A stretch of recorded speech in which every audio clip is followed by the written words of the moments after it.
2023 সালের ডিসেম্বরের 4 তারিখে আমেরিকা থেকে গালি দিয়েছিল আমাদেরকে যে মৌলবাদরা যেন রাষ্ট্র ক্ষমতায় যেতে না পারে। ওই যে জয় আমাদেরকে গালি দিয়েছিল, 1 বছর যেতে পারেনি, তাদের কি অস্তিত্ব আর আছে? 1 বছর যেতে পারেনি, অস্তিত্ব নেই, শিক্ষা নিতে হবে। আজকে আমাদেরকে যারা বলে এ দেশে যেন মৌলবাদের অভয়ারণ্য না হয়, অভয়ারণ্য এমন একটি উস্কানিমূলক কথা আমরা আশা করিনি এমন ভদ্রলোকের কাছ থেকে। অভয়ারণ্য কাকে বলে?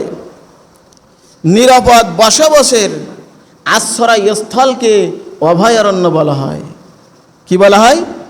নিরাপদে বসবাসের আশ্রয়স্থলকে অভয়ারণ্য বলা হয়। এ কথা বলে তিনি বোঝাতে চেয়েছেন মৌলবাদরা যেন, আলেম ওলামারা যেন, তালেবে ইলমরা যেন, ইসলাম প্রিয় মানুষরা যেন, খাঁটি মুসলমান যেন এদেশে নিরাপদ বসবাস করতে না পারে, সেজন্য তিনি তার সবাইকে হুঁশিয়ারি করেছেন। কথা বলেন ঠিক কিনা? এটি উস্কানিমূলক কথা। এই ধরনের কথা বন্ধ করতে হবে।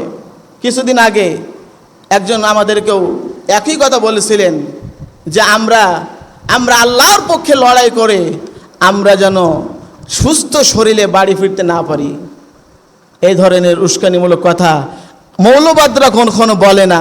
যারা প্রকৃত মুমিন, প্রকৃত মুসলমান যারা, তারা কিন্তু কখনো বলে না। আল্লাহ পাক আমাদেরকে যেন সহি বুঝ দান করেন। বলেন আল্লাহুম্মা আমিন।